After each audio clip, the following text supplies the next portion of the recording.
So, hello and welcome everybody back to Kitab Dimag. This is Anup Pandey and you are watching lecture number 3 of Chemical Reactions and Equations. Last के दो lectures में हमने cover किया था introductory part और second lecture में जो था वो था केमिकल इक्वेशंस को किस तरह से बैलेंस किया जाता है। इन दोनों पार्ट्स को कवर करने के बाद हमें थोड़ी ज़रूरत है प्रैक्टिस करने की कि आखिर केमिकल रिएक्शंस जो है होते हैं उनके जो इक्वेशन बनते हैं उन्हें बैलेंस कैसे किया जाए। क्वेश्चंस क्योंकि एग्जाम में आते हैं इसके, तो इसके लिए हमें क्वेश्चंस करने ही पड़ेंगे प्रैक्टिस करने के लिए। तो वो सबसे पहले तो बात कर लेते हैं आज के क्या टॉपिक है। आज के टॉपिक में है बैलेंसिंग इक्वेशंस की प्रैक्टिस करनी है हमें। बैलेंसिंग इक्वेशंस, कुछ क्वेश्चंस लाया हूँ मैं एक्स्ट्रा, ये एनसीईआरटी के कुछ हैं तो वो सारे मिला करके हम करने वाले हैं बैलेंसिंग इक्वेशंस। सेकंड टॉपिक रहने वाला है हमारा प्रॉपर्टीज ऑफ इक्वेशन, छोटा सा पार्ट है ये, ठीक है। तो ये दोनों पार्ट्स हमें आज के लेक्चर में कवर करने हैं एंड अगर ये पार्ट कवर हो गए जल्दी कम टाइम में ही तो उसके बाद हम स्टार्ट कर देंगे टाइप्स ऑफ रिएक्शन। पहले देखते हैं इन्हें। सबसे पहले तो हाइड्रोजन क्लोराइड जब रिएक्ट करता है, हाइड्रोजन क्लोरीन के साथ जब रिएक्ट करता है तब फॉर्म करता है हाइड्रोजन क्लोराइड। यहाँ पे सभी चीज़ों को वर्ड में लिखा गया है, हमें कन्वर्ट करना है उसे फर्स्ट ऑफ ऑल एक स्केलेटल इक्वेशन में। तो सबसे पहला स्टेप होता है कि तुम्हें जब भी वर्ड में दिया जाए इक्वेशन तो उसे स्केलेटल इक्वेशन में बदलो। स्केलेटल इक्वेशन में सबसे पहले मैं हाइड्रोजन लिखूंगा। एक चीज़ हमेशा नोट करके रखना है, यहाँ लिख रहा हूँ मैं, नोट करना है तुम्हें कि जो नॉन मेटल्स हैं, नॉन मेटल्स वो हमेशा ऐसे, अगर नॉन मेटल X है तो X2 के फॉर्म में रहेंगे, most of the time X2 के फॉर्म में रहेंगे। कार्बन में ये चीज़ वैलिड नहीं है, कार्बन सिर्फ कार्बन के फॉर्म में C में रहता है। जैसे मैं तुम्हें अगर लिख दूं ऑक्सीजन तो तुम कहोगे कि वो ऑक्सीजन का जो सिंबल होगा मॉलिक्यूल का वो O2 होगा, हाइड्रोजन के लिए H2 होगा, क्लोरीन के लिए Cl2 होगा, फ्लोरीन के लिए F2 होगा, नाइट्रोजन के लिए N2 होगा। लेकिन कार्बन के लिए चीज़ वैलिड नहीं है, कार्बन के डायरेक्ट कार्बन लिखोगे तुम। लेकिन most of the non metals के लिए तुम लगा सकते हो 2। सिर्फ मॉलिक्यूल की बात की जाए तो pure molecule of that element. अगर मैं तुमसे कहता हूँ वो मेटल है तो मेटल को भी डायरेक्ट लिखते हैं। जैसे सोडियम है तो Na लिखोगे, सिर्फ 2 लगाना गलत हो जाएगा, नहीं लगाते 2। सिर्फ आयरन है तो आयरन लिखोगे Fe। अगर और भी कोई मेटल है जैसे कि पोटेशियम है तो K लिखोगे, कैल्शियम है तो C लिखोगे, मैग्नीशियम है तो Mg लिखोगे, 2 नहीं लगाओगे। तो इन बातों को ध्यान रखना, नॉन मेटल्स में 2 लग जाता है सिवाय कार्बन के, और मेटल्स में नहीं लगता नीचे 2। अब हमें आसानी होगी इन सबके स्केलेटल इक्वेशंस को बनाने में उस चीज़ को जानने के बाद। हाइड्रोजन के लिए मैं लिखूंगा H2 क्योंकि नॉन मेटल है। क्लोरीन के लिए क्या लिखूंगा Cl2, ये इसका मॉलिक्यूलर स्टेट है, ये ऐसे ही पाया जाएगा, यानी कि हाइड्रोजन का फॉर्मूला हमेशा H2 ही लिखा जाएगा।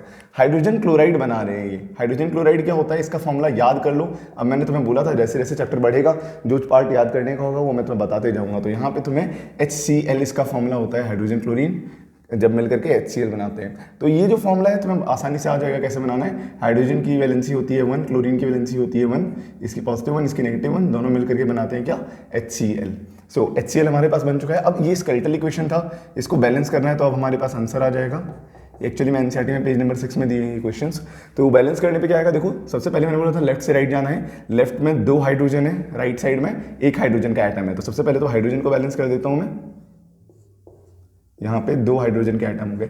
अब देखो हाइड्रोजन को बैलेंस के कारण क्लोरीन वहाँ पे छेड़ा गया मेरा, तो यहाँ पे 2 क्लोरीन हो गए मैं देख रहा हूँ, लेकिन लेफ्ट साइड में भी 2 क्लोरीन है तो यहाँ पे मुझे कुछ छेड़छाड़ और करने की जरूरत है नहीं क्योंकि मेरा इक्वेशन ऑलरेडी बैलेंस हो गया है। तुम देखोगे ना कि करते करते अपने आप बैलेंस हो जाता है, वो तुम्हें चेक करते रहना पड़ेगा क्या इस स्टेप के बाद तुम्हारा इक्वेशन बैलेंस हो गया है या नहीं हुआ है। इन जनरल ऐसा कोई फाइनल पॉइंट नहीं होता कि ये करने के बाद ही बैलेंस होगा, तुम्हें देखना होता है कि हर एक स्टेप में कहीं भी बैलेंस हो सकता है। वो जैसे करते करते मुझे पता चला यहाँ 2 लगाने के बाद ही बैलेंस हो चुका है।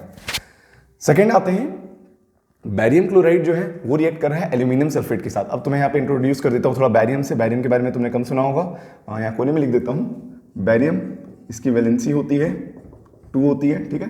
क्लोरीन की वैलेंसी 1 होती है, हमें याद रहता है। बैरियम की वैलेंसी 1 है, क्लोरीन की वैलेंसी 1 पता है। फॉर्मूलाज बनाने के लिए बता रहा हूँ मैं वैलेंसी से भी। एल्यूमिनियम याद होना चाहिए, ये नहीं है तो भी याद कर लो। एल्यूमिनियम की वैलेंसी होती है 3। सल्फेट होता है SO4। अभी फॉर्मूलाज भी बनाऊंगा साथ में, इसीलिए बता रहा हूँ मैं। सल्फेट का होता है SO4 2 नेगेटिव, तो इसकी वैलेंसी होती है 2। जितना आयन पे चार्ज होता है उतनी उसकी वैलेंसी होती है, तो ये पूरा सल्फेट साथ में रहता है SO4, ठीक है। आगे हम बढ़ते हैं। बैरियम क्लोराइड का फॉर्मूला मुझे बनाना है, तो बैरियम क्लोराइड के लिए मैं क्या करूँगा, बैरियम प्लस क्लोरीन, इसकी वैलेंसी 2 है, इसकी वैलेंसी 1 है, BaCl2 बन जाएगा, BaCl2। हालांकि इसकी जरूरत होनी नहीं चाहिए, ये चीज़ माइंड में हो जानी चाहिए। अब एल्यूमिनियम सल्फेट, एल्यूमिनियम क्या होता है, वैलेंसी 3, सल्फेट SO4 वैलेंसी 2, तो Al2 इधर हो जाएगा, SO4 पे पूरे में ब्रैकेट लगाते हैं फिर 3, ऐसा फॉर्मूला बनेगा। तो Al2 SO4 होल थ्राइस, ये फॉर्मूला बन गया। ये क्या दे रहा है तो मैं बाद में जा करके ये तुम्हें दे रहा है बैरियम सल्फेट। अब बैरियम सल्फेट बनाना है तो क्या करना होगा, बैरियम प्लस सल्फेट, बैरियम की वैलेंसी 2 है, सल्फेट की वैलेंसी कितनी है 2 है, तो दोनों मिलकर के BaSO4 बना देंगे, 2 से 2 कैंसिल, BaSO4 प्लस। अब इसके बाद एल्यूमिनियम क्लोराइड फॉर्म हो रहा है, एल्यूमिनियम की वैलेंसी 1 है, क्लोरीन की वैलेंसी कितनी 3, एल्यूमिनियम की वैलेंसी 3 है और क्लोरीन की वैलेंसी 1 है, तो AlCl3 फॉर्म हो जाएगा यहाँ पे, AlCl3। तो सबसे पहले तो जो भी वर्ड में लिखा था उसे मैंने इक्वेशन के फॉर्म में ट्रांसफर किया। कैसे, with the help of making formulas of them. वो मैंने कैसे किया, with the help of the valencies, जो कि मुझे याद रखनी है धीरे धीरे, और जितने मैं नोट करवा रहा हूँ सीरीज में, पूरे जो लेक्चर की सीरीज रहने वाली है, एक एक करके सारी वैलेंसीज कवर हो जाएंगी, सारे फॉर्मुलाज कवर हो जाएंगे जो भी इस चैप्टर में आ रहे हैं। तो याद रखना, इस जो लेक्चर की सीरीज है केमिकल रिएक्शंस एंड इक्वेशंस की, इसको पूरा थोरली फ्लो करना, फॉलो करना, और नोट्स बनाने तुम्हें इसके परफेक्ट, सो दैट तुम एक भी पार्ट मिस ना करो। सो ये पार्ट भी हमारा क्लियर है। ये तो क्या थी, स्केलेटल इक्वेशन, जो स्टेप 1 होता है। स्टेप 1 के बाद स्टेप 2 होता है, इसे बैलेंस करना है। बैलेंस कैसे करेंगे, तुम देखो लेफ्ट और राइट साइड को, ठीक है। सबसे पहले लेफ्ट, बैरियम, बैरियम 1, दोनों बैलेंस है, दोनों साइड एक एक एटम है। क्लोरीन के इधर 2 एटम्स है, इधर क्लोरीन के 3 एटम्स है। ऐसे होने पे क्या करना है ना, हमें इधर 2 है उधर 3 है, तो मुझे इन दोनों की एलसीएम को देखना है क्या है। क्लोरीन अगर इधर 2 है ना, तो मैं इसे 3 से मल्टीप्लाई करूंगा। क्यों मल्टीप्लाई करूंगा, पहले बता दे रहा हूँ। क्लोरीन इधर 2 है उधर 3 है, 3 और 2 का एलसीएम क्या होता है, 6 होता है ना। तो मैं इधर चाहूँ तो बना सकता हूँ 6 क्लोरीन, कैसे, 3 से मल्टीप्लाई करके। उधर मैं बना सकता हूँ कितना, 6 क्लोरीन, कैसे, 2 से मल्टीप्लाई करके। तो ये चीज़ मुझे मालूम पड़ गई कि इन दोनों का जो भी लेफ्ट और राइट साइड में नंबर ऑफ एटम्स है किसी भी एलिमेंट के, जैसे क्लोरीन है यहाँ पे, उन दोनों का एलसीएम लेना है और उस एलसीएम को ट्राई करना है कि दोनों साइड बना दूँ मैं, क्योंकि वही ईजी होता है। यहाँ पे 6 था एलसीएम, तो 3 × Cl2 कर दिया मैंने। तो ये तरीका तो मैं अब याद रखना है आज से। सो अब देखो यहाँ पे क्लोरीन को बैलेंस करने के कारण मैंने बैरियम में छेड़छाड़ कर दी। अब मुझे बैरियम बैलेंस करना होगा, तो राइट साइड में मैं अगर इधर 3 था तो उधर भी 3 करना चाहूँगा बैरियम को, ठीक है। अब मैं चेक करता हूँ एक बार कि मेरा इक्वेशन बैलेंस हो गया है क्या, क्योंकि ऐसे कंडीशंस में तुम्हें करते करते ही मालूम पड़ेगा कि बीच में अचानक से जो इक्वेशन है वो बैलेंस हो गई है। ओके, तो मैं स्टेप को ध्यान रखना है। मैंने सबसे पहले क्या किया, देखा बैरियम दोनों साइड बराबर था, मुझे कोई दिक्कत नहीं थी। क्लोरीन में लफड़ा आया तो क्लोरीन मैंने दोनों साइड देखा, जितने भी नंबर ऑफ एटम्स है उनका एलसीएम लिया मैंने। एलसीएम मैंने क्यों लिया एक्चुअली में, क्योंकि उनका एलसीएम जो है ना वही चीज़ मैं ला सकता हूँ एक्चुअली में। तुम अगर इमेजिन करो थोड़ी मैथमेटिकली, कोई और अगर तुम सोच लोगे ना 5 कर दो, तो दोनों साइड 5 करोगे परेशान हो जाओगी, 4 करोगे परेशान हो जाओगी। इधर 3 नहीं बना सकते तुम, क्योंकि इधर हर चीज़ 2 के मल्टीपल में रहने वाली है। उधर जो भी करोगे तुम 3 के मल्टीपल में आएगा क्लोरीन। तो ऐसा नंबर लेना है जो 3 और 2 दोनों के मल्टीपल में आए। तो 6 क्लोरीन लिया मैंने, तो दोनों साइड बैलेंस हो गए, ठीक है। फोकस रखना है एलसीएम पे। बैरियम देख लिया मैंने, फिर क्लोरीन को बैलेंस किया। क्लोरीन के बैलेंस होने के कारण बैरियम थोड़ा बिगड़ गया, तो बैरियम को मैंने फिर उधर 3 बैलेंस कर दिया राइट साइड में। अब इसके बाद मैं नोटिस करता हूँ कि इस इक्वेशन ऑलरेडी बैलेंस्ड है। बैरियम दोनों साइड सेम है, 3-3, क्लोरीन है 6-6, एल्यूमिनियम इधर 2 है, एल्यूमिनियम उधर भी 2 है। इधर सल्फेट के 3 आयंस हैं, इधर सल्फेट के 3 आयंस हैं। I hope this is clear. So skeletal equation इसका मैंने रहने नहीं दिया, डायरेक्ट बैलेंस कर दिया है। तुम जब नोट करोगे एग्जाम में जब दिखाओगे तो सबसे पहले स्केलेटल इक्वेशन बनाना है, देन ओनली तुम उसे बैलेंस करोगे एग्जाम में। एक स्टेप में एक लाइन में मत कर देना। नेक्स्ट बढ़ते हैं, सोडियम प्लस वाटर। सोडियम क्या होता है, Na, सोडियम इज Na जब रिएक्ट करने वाला रहता है वाटर तो H2 होता है, सबको मालूम होना चाहिए, ठीक है। तो बनाता है ये सोडियम हाइड्रोक्साइड। सोडियम हाइड्रोक्साइड कैसे बनाएंगे, अब यहाँ पे भी वैलेंसी जो याद रखनी है बता दे रहा हूँ एक्स्ट्रा। OH नेगेटिव, ये हाइड्रोक्साइड आयन होता है। अब आयन पे जितना भी चार्ज होता है वही उसकी वैलेंसी होती है, तो इसकी वैलेंसी कितनी हो गई है, 1 हो गई है। तो सोडियम हाइड्रोक्साइड कैसे बनेगा, NaOH। क्यों, सोडियम की वैलेंसी भी तो 1 होती है, सोडियम की वैलेंसी 1 होती है, सोडियम की वैलेंसी 1 होती है। अगर तुम्हें वैलेंसीज में दिक्कत आ रही है कि किसकी वैलेंसी कितनी होती है, तो मैंने तुम्हें पहले भी बोला था कि पहले जाके फॉर्मूला सारे देख लो कैसे बनाते हैं, उसी पार्ट में तुम्हें अपने वैलेंसीज भी सबकी याद करनी है। अगर तुम्हें वैलेंसीज में दिक्कत आती है बहुत ज़्यादा तो तुम कमेंट करो, मैं उस पर भी एक लेक्चर रिकॉर्ड कर लूँगा, 10 मिनट की बनेगी। सो तुम्हारे वो भी कष्ट दूर हो जाए। सो आगे बढ़ते हैं। यहाँ पे सोडियम हाइड्रोक्साइड बना लिया, फिर हाइड्रोजन गैस इवॉल्व हो रहा है। हाइड्रोजन गैस के लिए हमेशा H2 लिखोगे, गैसियस फॉर्म में है तो ऐसे कुछ खास लिखने की जरूरत अभी है नहीं, तो हाइड्रोजन निकल रहा है। अब इसे बैलेंस करना है हमें, दोनों साइड सोडियम बराबर है, मुझे कोई दिक्कत नहीं है। हाइड्रोजन को देखते हैं, हाइड्रोजन उधर 2 है और एक इधर 3, तो 3 और 2 मैच नहीं कर रहे। यहाँ पे मुझे एलसीएम लेने की जरूरत नहीं है, यहाँ पे एलसीएम नहीं लूँगा मैं, क्योंकि ये इधर के सपोर्ट से बैलेंस हो जाएगा। वहाँ एलसीएम लिया था क्योंकि क्लोरीन एक ही जगह था सिर्फ, यहाँ पे मैं इधर से भी हाइड्रोजन को बैलेंस कर सकता हूँ, तो ये शॉर्टकट पड़ेगा मुझे। तो मैं देख रहा हूँ कि ये करने के बाद इधर कितने हाइड्रोजन हो गए, 2 इधर से और 2 इधर से, 4 हाइड्रोजन। 4 हाइड्रोजन बैलेंस करने के लिए मैंने इधर 2 लगा दिया। अब देखो ये करने के बाद इक्वेशन मेरी ऑटोमेटिकली बैलेंस हो गई है। सोडियम इधर 1 लगाना पड़ेगा 2 मुझे, क्योंकि इसके कारण सोडियम यहाँ पे 2 हो गया था। कैसे बैलेंस हो गई मैं एक बार रिपीट कर रहा हूँ। सोडियम मैंने देखा पहले दोनों साइड बराबर थी, उसके बाद मैंने देखा हाइड्रोजन दोनों साइड बराबर नहीं था। उस हिसाब से मैंने क्या किया ना, उधर 4 करे और इधर भी 4 करा, ठीक है। उधर 4 करने के लिए मैंने इधर 2 लगा दिया। कॉमन सेंस है, कंप्लीटली कॉमन सेंस है कि मुझे किसी तरह, देखो यहाँ हाइड्रोजन जो है वो 2 के मल्टीपल में ही आएगा, क्योंकि H2O है, इसको तुम 1 से मल्टीप्लाई करो, 3 से मल्टीप्लाई करो, चाहे किसी नंबर से करो, तो 2 के मल्टीपल में आएगा। तो मुझे राइट साइड में भी जो हाइड्रोजन के नंबर है वो 2 के मल्टीपल में लाने थे, तो मैंने यहाँ पे 2 लगा दिया, ठीक है। उससे क्या हो गया, 4 हाइड्रोजन हो गए। इधर भी मैंने 4 हाइड्रोजन कर दिया। सबसे स्मॉल नंबर से स्टार्ट करना है, ये सब जो होता है ना तुक्केबाजी, सबसे स्मॉल नंबर से ट्राई करना है। तो इधर मैंने 4 हाइड्रोजन कर दिया, उसकी वजह से ऑक्सीजन 2 हो गए। तो मैं देख रहा हूँ यहाँ पे ऑक्सीजन ऑलरेडी 2 हो चुका है इसमें मल्टीप्लाई करने की वजह से। सिमिलरली सोडियम नहीं हुआ था बैलेंस, तो सोडियम में मैंने लेफ्ट साइड में 2 लगा दिया, कोई दिक्कत नहीं है। इसमें प्रॉपर कॉमन सेंस लगाना है और स्मॉलेस्ट नंबर से स्टार्ट करना है, लेफ्ट टू राइट हर चीज को एनालाइज करते हुए। सो आई होप ये तीनों तुम्हें क्लियर हैं। ये तो थे एनसीईआरटी के क्वेश्चंस जो पेज नंबर 6 में गिवन है, इन टेक्स्ट क्वेश्चंस। अब हम सॉल्व करने वाले हैं कुछ और रिएक्शन से क्वेश्चंस, ताकि तुम्हें अच्छी प्रैक्टिस हो जाए और उनको तुम्हें पहले पॉज करके ट्राई करना है। सो इसे नोट कर लो, आगे बढ़ते हैं। अब सामने जो क्वेश्चंस हैं ये थोड़े लेवल अप क्वेश्चंस हैं, तो इनको तुम्हें साथ में प्रैक्टिस करने की कोशिश करनी है कि मैं सॉल्व करूं, उससे पहले तुम्हें सॉल्व करना है वीडियो को पॉज करके, एंड उसके बाद मैच करना है कि क्या तुम्हारा आंसर सही आ रहा है कि नहीं आ रहा। नहीं आ रहा है तो not to worry much, because these are some level up questions. So let's see the first question. PbNO3 जो है एटलीस्ट सेकेंड और थर्ड तो हो जाना चाहिए, फर्स्ट वाला होना हो। चलो स्टार्ट करते हैं। इस वाले रिएक्शन को अगर देखा जाए तो सबसे पहले तो एक बात समझ में आ रही है कि दोनों साइड जो लेड है वो बराबर है, कोई दिक्कत नहीं है। ये जो PbNO3 है, लेड है वो बराबर है। अब लेड की वैलेंसी होती है P, अगर तुम्हें Pb की वैलेंसी होती है 2, अगर तुम्हें फॉर्मूला बनाना है तो बता दिया मैंने। नाइट्रेट की वैलेंसी होती है 1, पोटेशियम की होती है 1, आयोडीन की होती है 1, बस लेड की यहाँ पे 2 है। तो यहाँ पे लेड नाइट्रेट जो मुझे गिवन है ना, NO3 को नाइट्रेट बोलते हैं, तो मैं देख रहा हूँ लेड दोनों साइड इक्वल है। उसके बाद NO3 के एटम्स देखते हैं। यहाँ पे NO3 2 है, NO3 का एटम बोल दिया मैंने, I am sorry, polyatomic ion होगा। तो NO3 यहाँ पे 2 है, वहाँ पे 1 है, तो यहाँ पे 2 से मल्टीप्लाई कर देता हूँ।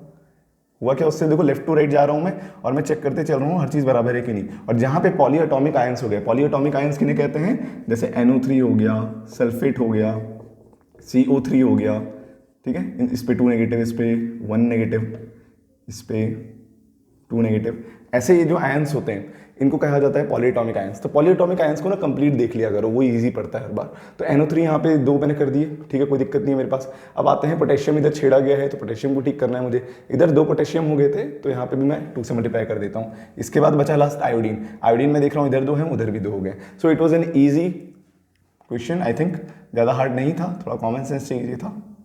लेवल अप क्वेश्चंस इसीलिए थे क्योंकि तुम लोग थोड़े नए हो, तो तुम्हारे लिए लेवल अप हो सकता है, बट थोड़ी प्रैक्टिस के बाद ये इजी ही करेंगे।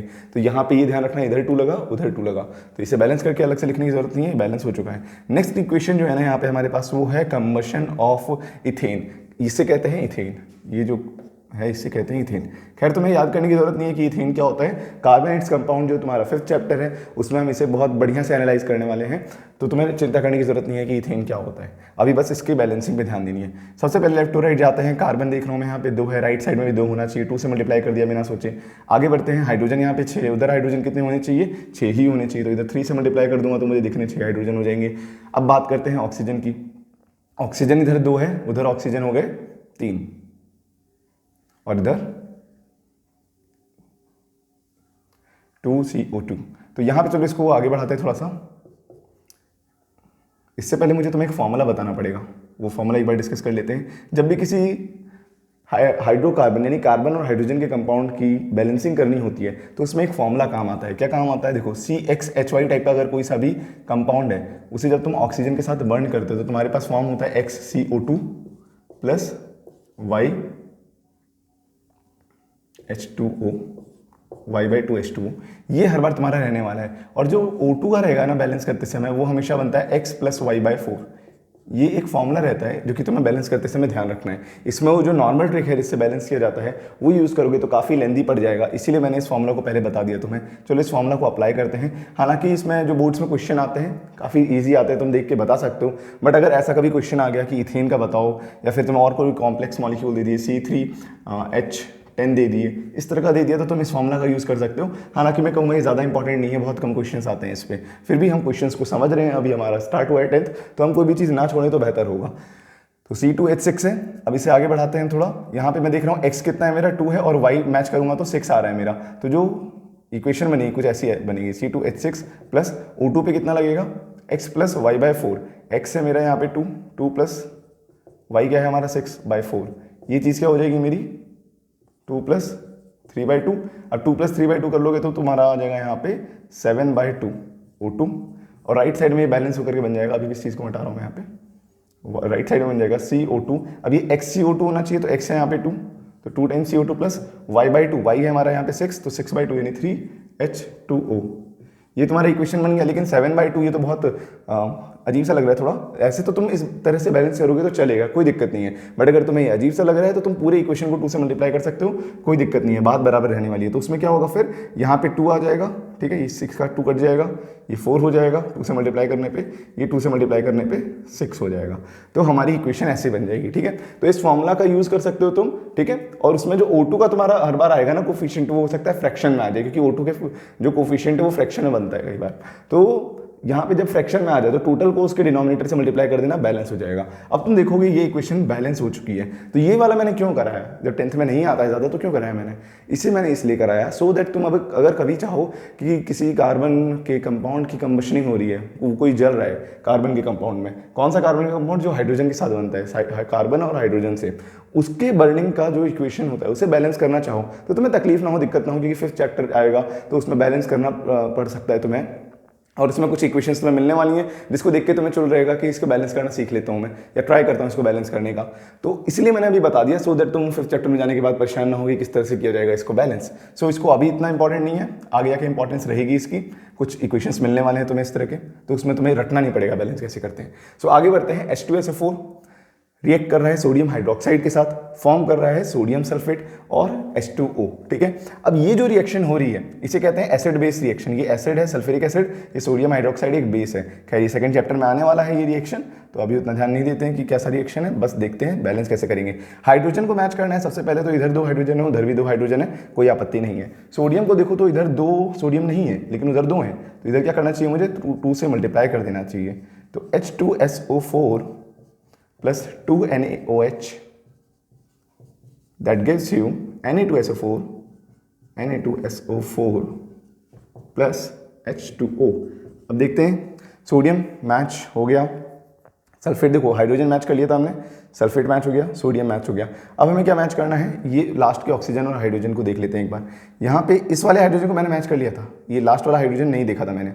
तो यहाँ पे 2 ऑक्सीजन है और 2 हाइड्रोजन हो गए, 2 ऑक्सीजन है और 2 हाइड्रोजन। तो टोटल लेफ्ट साइड में तुम काउंट करोगे ना हाइड्रोजन कितने हैं, तो 2 इधर से मिल रहे हैं, 2 इधर से मिल रहे हैं, 4 हो गए ना मेरे पास। तो ये तुम पहले भी कर सकते थे, मैं भी लास्ट में कर रहा हूँ तो कोई दिक्कत नहीं है। 4 हाइड्रोजन हो गए, तो उधर 4 करने के लिए मैं क्या करूँगा 2 से मल्टीप्लाई कर दूंगा।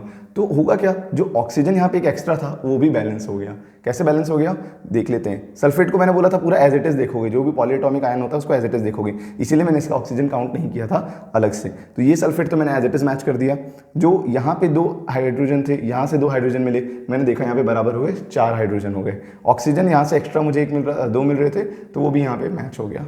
तो करने का प्रोसेस बहुत सिंपल है, तुम एक एक करके आइटम्स को मैच करते जाओ। तुम हो सकता था पहले यहाँ पे हाइड्रोजन को मैच कर लेते कि इधर 2 हाइड्रोजन हो रहे हैं, एक 3 हो रहा है और इधर इतना हो जा रहा है, 2 हो जा रहा है। तो इधर 3 है उधर 2 है, तो तुम पहले भी इधर मैच कर सकते थे, कोई दिक्कत नहीं है। मैंने सोडियम को देखते हुए मैच किया, तुम हाइड्रोजन को देखते हुए भी सेम कर सकते थे। तो ये इजी क्वेश्चन है, कुछ हार्ड क्वेश्चन है नहीं। आई होप तुमने ट्राई किया हो और तुमसे हो गया हो।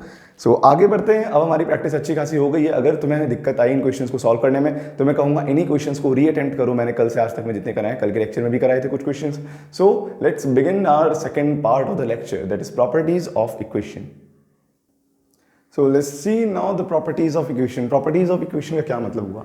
Properties of equation का ये मतलब हुआ ना कि मान लेते हैं कोई रिएक्शन हो रही है A प्लस B और वो दे रहा है हमें C प्लस D।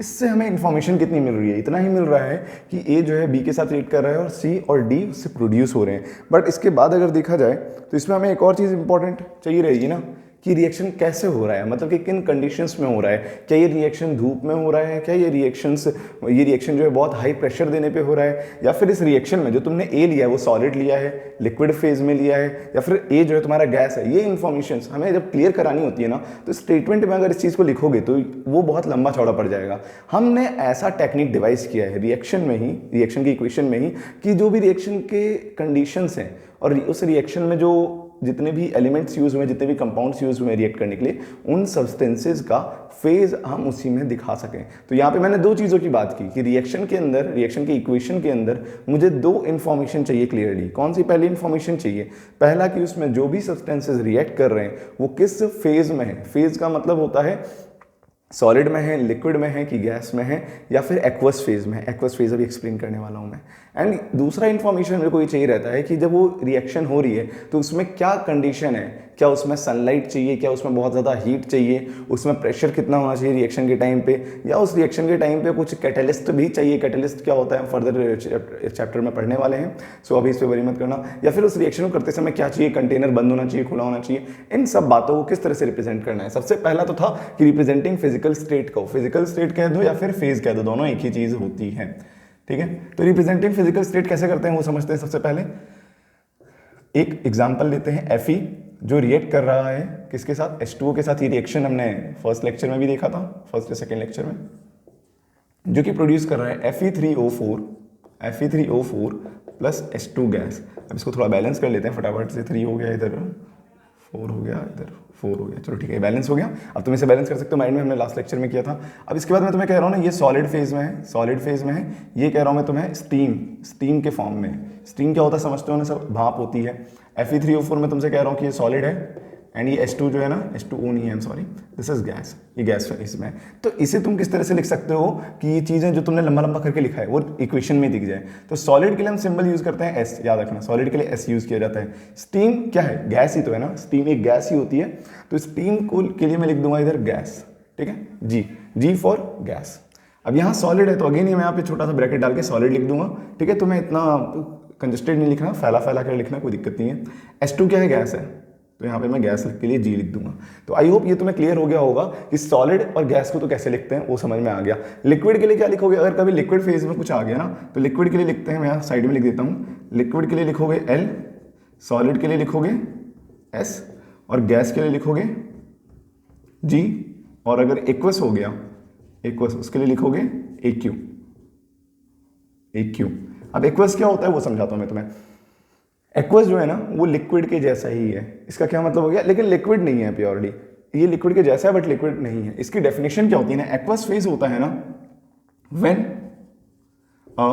सॉल्यूबल, ध्यान रखना, सॉल्यूबल, सॉलिड, लिक्विड या गैस, कोई भी इन तीनों में से अगर कोई सॉल्यूबल मटेरियल है, ज़्यादातर सॉलिड और गैसेस के बीच में होता है ये, solid liquid gas is dissolved. देखो अब वो सॉल्यूबल है तो वो डिजॉल्व तो हो सकता है ना वाटर में जब रखोगे तुम, तो डिजॉल्व इन वाटर, तो उसे हम क्या कहते हैं कि वो एक्वस फेज में है। एक्वस फेज का क्या मतलब हो गया कि वही सामान पानी के अंदर रखा हुआ है, पानी में मिक्स करके रखा हुआ है। मैं ऐसा नहीं बोल रहा कि वो इनसॉल्यूबल है, वो पूरी तरह से सॉल्यूबल है, मिक्स हो रहा है, तभी वो पानी के अंदर बढ़िया से डिजॉल्व होकर के रखा हुआ है। तो जब कोई भी सॉलिड लिक्विड गैस पानी के अंदर बढ़िया से डिजॉल्व होकर के हो, उस फेज को बोला जाता है एक्वस फेज। चलो इसके लिए भी एग्जांपल देखेंगे हम। अभी देखते हैं, एक कार्बन मोनोऑक्साइड जब रिएक्ट करता है H2 गैस के साथ तो वो फॉर्म करता है CH3OH। इसके लिए क्या कह रहा हूँ मैं तुम्हें, अच्छा यहाँ पे नीचे एग्जांपल है ही ऑलरेडी, तो यही सॉल्व कर लेते हैं। गैस के लिए G लिख दूंगा, यहाँ पे ये भी गैस के लिए G लिख दूंगा मैं, और ये लिक्विड है तो इसके लिए मैं लिक्विड लिख दूंगा। एक्वस के लिए एक एग्जाम्पल लेना चाहिए, मैं एक्वस का एग्जाम्पल नहीं हुआ क्योंकि एक्वस के लिए ले लेता हूँ मैं। कॉपर सल्फेट रिएक्ट करता है Fe के साथ, आयरन के साथ, और फॉर्म करता है क्या, FeSO4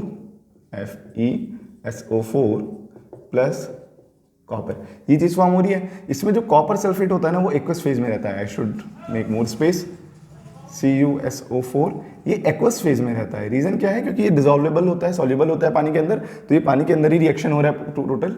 ये पूरा रिएक्शन किस में हो रहा है, इन वाटर, ये पूरा रिएक्शन पानी के अंदर एक बीकर में हो रहा है, जिसकी वजह से उस बीकर में जो पानी है उसके साथ मिक्स हो गया कॉपर सल्फेट। आयरन नहीं मिक्स हुआ रहता है तो सॉलिड फेज में रहता है ये। यहाँ पे जो आयरन सल्फेट है, आयरन सल्फेट लेकिन अच्छे से डिजोल्व हो जाता है, कॉपर डिजोल्व नहीं होता, ये सॉलिड फेज में रहता है। ठीक है, I hope this is clear. Aqueous का भी मतलब समझ में आ गया होगा, solid liquid gas in phase का भी मतलब समझ में आ गया होगा। इसके बाद हम देखेंगे रिएक्शंस के कंडीशंस। जैसा कि मैंने अभी स्टार्टिंग में बताया कि रिएक्शंस ऑलवेज अगर under some set of conditions, अगर वो सेट ऑफ कंडीशंस नहीं अवेलेबल है तो रिएक्शन का हो पाना मुश्किल हो जाता है। That reaction becomes non spontaneous. Non spontaneous reactions वो रिएक्शंस होते हैं जो रिएक्शंस नहीं हो पाते हैं, उनके लिए बहुत ज़्यादा प्रयास करना पड़ेगा। तो अगर तुम्हें रिएक्शंस करवाने हैं, ऐसे तो डेफिनेशन जरूरी नहीं है स्पॉन्टेनियस वाले की तुम्हें, वो मैंने ऐसे बताया बस तुम्हें। अगर तुम्हें रिएक्शंस करवाना है तो जो कंडीशंस हैं वो भी मेंशन करना होगा इक्वेशन के अंदर, सो दैट जो रीडर है वो उसको समझ पाए कि जो रिएक्शन हो रहा है किन कंडीशंस में हो रहा है, किस परिस्थिति में हो रहा है। सबसे पहले तो बात करते हैं कि ये वाला कौन सा रिएक्शन है, ध्यान आ रहा होगा तुम्हें, ये रिएक्शन है फोटोसिंथेसिस का। अब फोटोसिंथेसिस के लिए हमें क्या पता है, एक चीज़ बहुत एसेंशियल है वो है सनलाइट, और दूसरी चीज़ जो बहुत एसेंशियल है वो है क्लोरोफिल। तो ये जो दो कंडीशंस हैं ये दे आर वेरी एसेंशियल। तो यहाँ पे मुझे सनलाइट लिखना होगा, सनलाइट, और यहाँ पे मुझे क्लोरोफिल लिखना होगा कि इनकी प्रेजेंस भाई बहुत ज़्यादा ज़रूरी है। अब याद करो बचपन में हम इस रिएक्शन को याद करते थे, किस तरह से याद करते थे, CO2 + H2O, sunlight upon chlorophyll gives you glucose and oxygen. So इस रिएक्शन को जब हम सनलाइट अपॉन क्लोरोफिल कहते थे ना, तो वैसे नहीं बोला जाता एक्चुअली में, ये सनलाइट और क्लोरोफिल इस तरह से रिप्रेजेंट किए जाते हैं सीधे। ये अपॉन वाली चीज़ नहीं है, फ्रैक्शन नहीं है, ये रिप्रेजेंटेशन है कंडीशन का। आगे बढ़ते हैं, ये जो रिएक्शन हो रही है ना, CO कार्बन मोनोऑक्साइड की हाइड्रोजन गैस के साथ, ये रिएक्शन हमेशा 340 एटमॉस्फेरिक प्रेशर पे होती है, 340 ATM पे, ठीक है, ATM पे, जिसकी वजह से मैं यहाँ पे लिख सकता हूँ कि 340 ATM पे हो रहा है रिएक्शन। अब क्या है ना, अगर मैं ये चीज़ नहीं मेंशन करूँगा, कोई अनाड़ी आदमी जो कि नहीं जानता इन सब चीज़ों को अच्छे से, वो इस रिएक्शन को रीड करेगा किसी बुक में और चलेगा कार्बन मोनोऑक्साइड कहीं से जुगाड़ करके, हाइड्रोजन जुगाड़ करके इस रिएक्शन को करवाने की कोशिश करेगा। देखिएगा कि यहाँ पे तो ये मिथेनॉल जो है, CH3OH, इसे मिथेनॉल कहते हैं, ये चीज़ प्रोड्यूस ही नहीं हो रही है, तो उसका माथा खराब होगा और वो सोचेगा कि भाई बुक गलत है, रिएक्शंस गलत हैं। तो ये क्लैरिटी डेवलप करने के लिए इन कंडीशंस को लिखना एसेंशियल होता है। एंड आई होप तुम्हें ये चीज़ें समझ में आ गई होंगी। अब एक बार थोड़ी डेफिनेशन देख लेते हैं, डेफिनेशन वाला पार्ट। ये जो रिएक्शन के कंडीशंस है ना, ये कौन कौन से हो सकते हैं। ये रिएक्शन का जो कंडीशन हो सकता है, प्रेशर, ठीक है, प्रेशर, हीट। हीट का क्या मतलब हो गया, क्या किसी रिएक्शन को करवाने में हीट की जरूरत पड़ रही है, तो वो तुम्हें लिखना होगा। कैसे लिख सकते हैं, एक एग्जांपल ले लेते हैं इसके लिए। मान लेते हैं ना, एक रिएक्शन करवा रहा हूँ कैल्शियम कार्बोनेट CaCO3 को, उसे हीट करते हैं ना तो वो फॉर्म करता है कैल्शियम ऑक्साइड + CO2 गैस, ठीक है। कैल्शियम ऑक्साइड सॉलिड होता है और CaCO3 जो होता है ये भी सॉलिड होता है, पाउडर के फॉर्म में होता है। ये जब रिएक्शन कराते हैं तो इसे हीट करना पड़ता है तकरीबन 1000 डिग्री सेल्सियस के आसपास का, 800 आई थिंक ऐसा ही कुछ था, 800 के आसपास का था। तो 800 डिग्री सेल्सियस के आसपास इसे हीट करना पड़ता है। अब इतना ही जब हीट करोगे तभी रिएक्शन होगा, नहीं तो नहीं होने वाला है। आगे देखते हैं। तो जब ये ऐसा है तो मैंने इसको रिप्रेजेंट कैसे करा, जो रीडर है उसको कैसे पता चलेगा, उसको ये ट्राइंगल वाले साइन से पता चलेगा। इस ट्राइंगल साइन को कहा जाता है डेल्टा, डेल्टा कहा जाता है। इससे क्या मालूम पड़ रहा है कि क्या यहाँ इस रिएक्शन में हीट इन्वॉल्व है कि नहीं है। इसको मैं ऐसे भी लिख सकता हूँ, अगर मान लेते हैं ना इस रिएक्शन में हीट मेरे को देना पड़ रहा है तो मैंने ऐसे डेल्टा लिख दिया। अगर इस रिएक्शन से हीट निकालनी पड़ती तो मैं माइनस डेल्टा लिख देता। तो कोई चिंता वाली बात है नहीं, वैसे तो माइनस डेल्टा वाला तुम्हारे में नहीं आएगा। बस इतना समझ लो कि जब हीट को देना पड़ता है किसी रिएक्शन को करवाने में तो हम यहाँ पे डेल्टा लगा देते हैं। अगर मुझे किसी रिएक्शन में इलेक्ट्रिसिटी देकर करवाना पड़ रहा है, जैसे H2O का हाइड्रोलिसिस होता है, H2O वो ब्रेक डाउन होता है H2 गैस में और O2 गैस में, ये हमें पता है, ये हमें पता है, ये ऐसा कुछ होता है। यहाँ रिएक्शन बैलेंस हो गई हमारी। जब ऐसा रिएक्शन होता है तो इसमें इलेक्ट्रिसिटी एसेंशियल होती है। इलेक्ट्रिसिटी, बिजली, कई बार तुमने देखा होगा यूट्यूब वगैरह पे, पेंसिल डाले दो और उसमें बैटरी लगा दी, पानी में बुलबुले छूटने लगे और कहा जाने लगा कि ये ऑक्सीजन और हाइड्रोजन है। तो वही चीज़ इसी चैप्टर में हम आगे पढ़ने वाले हैं। ये चीज़ इलेक्ट्रोलाइटिक डिकम्पोजिशन में आएगा ये वाला। तो ये जो रिएक्शन है इसमें इलेक्ट्रिसिटी एसेंशियल था, तो तुम्हें पूरा इलेक्ट्रिसिटी यहाँ पे लिखना पड़ेगा इस एरो के नीचे। तो हीट, इलेक्ट्रिसिटी, हीट, इलेक्ट्रिसिटी, क्या क्या चीज़ आ गई, प्रेशर आ गया, हीट आ गया, इलेक्ट्रिसिटी आ गया, अदर कंडीशंस, अदर कंडीशंस, ये सारी चीज़ें हम लिखते हैं। तो अगर बोर्ड से पूछा जाए what are the conditions which are mentioned in a chemical equation, तो गिव सम एग्जांपल्स में तुम pressure, heat, electricity and other conditions लिख के आ सकते हो। और तुम्हारे अंडरस्टैंडिंग के लिए ये कुछ एग्जांपल्स यहाँ पे भी है, इसे फटाफट से नोट कर लो एंड अच्छे से रिवाइज कर लो। हालांकि ये पार्ट उतना भी ज़्यादा वेटेज नहीं रखता, फिर भी कभी कभार अगर क्वेश्चन में आए कि इस तरह की कंडीशन है तो उसका एक इक्वेशन बनाओ, तो उस कंडीशन को कहाँ लिखना है तुम्हें पता होना चाहिए। सो आई होप तुम्हें ये वीडियो अच्छी लगी होगी एंड सब कुछ समझ में आया होगा। तुम कमेंट में बताओ कि कहीं कोई प्रॉब्लम है, क्या डाउट है, तो उसे मैं सॉल्व करने की कोशिश करूंगा। And I will meet you in the next video. Notes अच्छे से बनाना, बिल्कुल भी लापरवाही मत करना, वरना फिर एग्जाम के टाइम पे पछताओगे।